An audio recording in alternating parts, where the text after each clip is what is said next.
these indicators will guide the measures and policies of many companies and individuals. When preparing the current budget, the government based their research on the idea that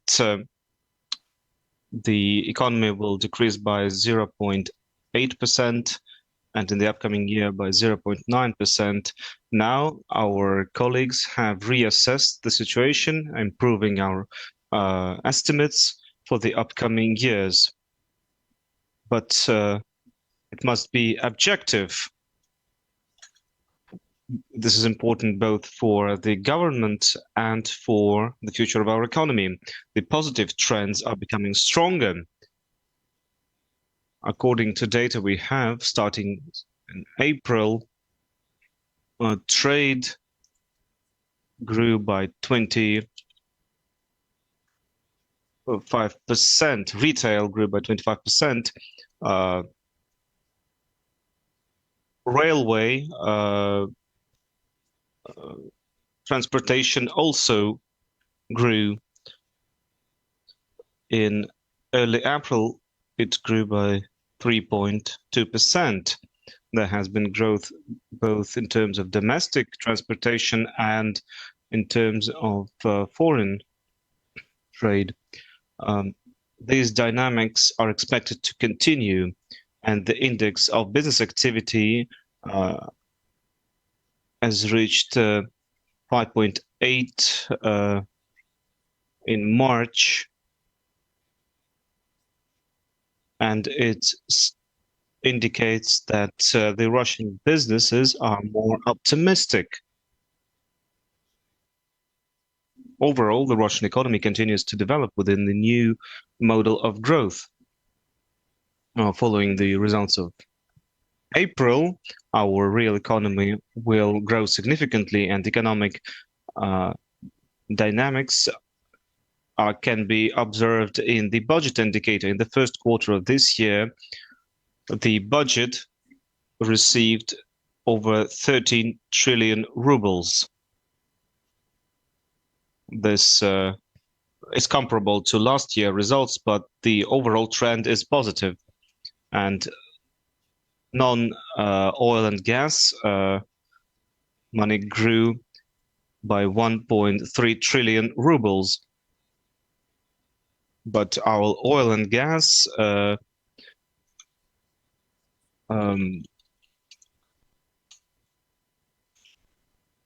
revenues decreased, which is associated with the developments in the global economic arena last year. We are expecting the situation to change in the second quarter as the budget will receive additional oil and gas revenues. In addition to that, I'd like to say that outside factors for our economy still remain. We understand that perfectly well. This is no time to relax and allow things to develop naturally. No, we don't have the right to do that. We must continue to track the efficiency of our sectors of our economy, of the smaller and medium-sized businesses, and to timely address problem situations and problem areas for our businesses. We must provide help to our companies and their workers.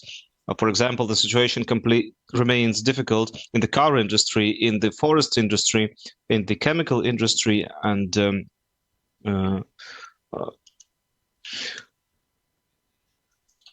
of course in fertilizers. We've carried out a number of meetings to address problems in those areas. So I'd like to ask the government to timely address these matters and continue to have feedback with people on the ground so that we can track these problem areas and know where we should prioritize our efforts. Today, we will talk in detail about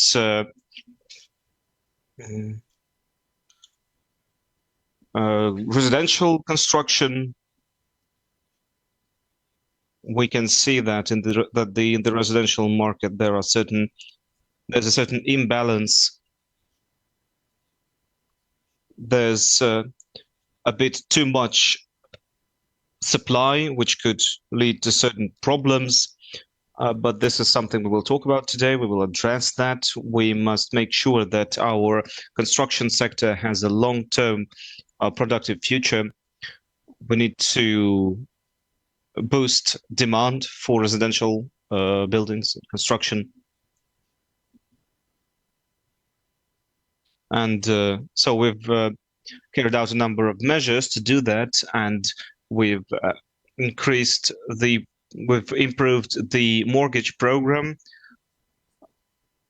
Before, if a family had a child who was born before the 1st of January 2018, the family could receive a mortgage. Now, a family with two or more underage children, a family like that is guaranteed to receive a mortgage if it applies for one. This year already over 2,000 families have received housing thanks to this program. So I'd like to hear a report today detailed report about the situation on the residential construction market. Next, a few words about inflation. As of April the 3rd this year, chairman of the central bank had a conversation with him. So inflation was reduced to 3.3%, and by the end of the month, we expect to see an inflation of less than 3% for a long time. For the first time after a long time, we've seen that the final results are lower than expected. But this kind of slowdown could also affect economic activity. This is something we understand that could affect the plans of the businesses to expand or create new types of products. So all of these factors need to be taken into account. This also has an effect on the buying power of our citizens, and still this results in larger salaries and better buying power. But all of the factors that influence customer prices must be taken into account. In the second quarter of last year, the Bank of Russia and the government introduced limitations on the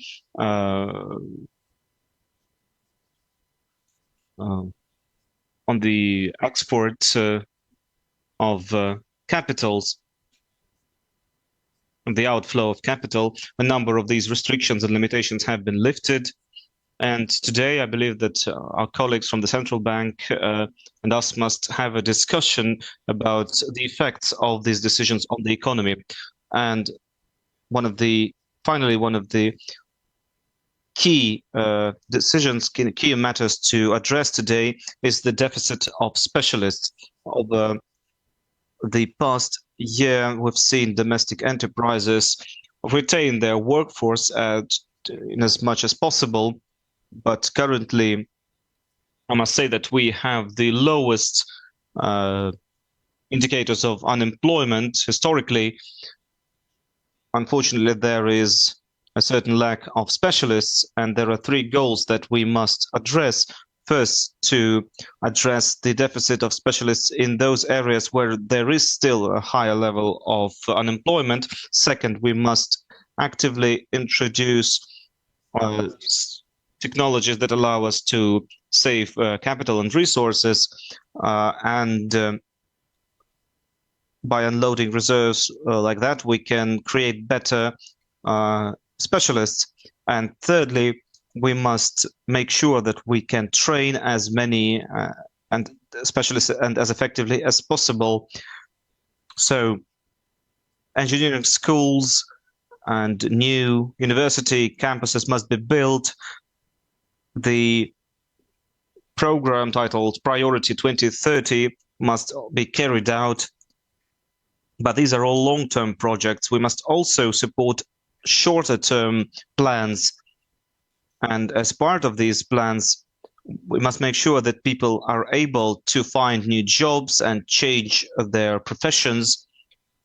We have a pilot project in the Sakhalin region, which allows the citizens of the region to train for new professions in a short period of time.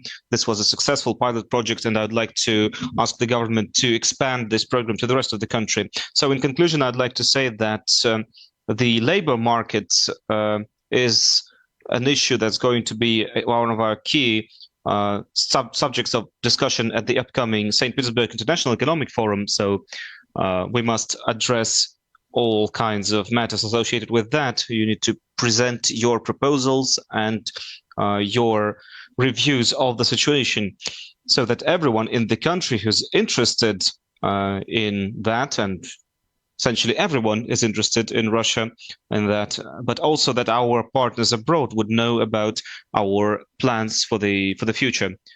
So I'd like to give the floor to Mr. Reshetnikov now.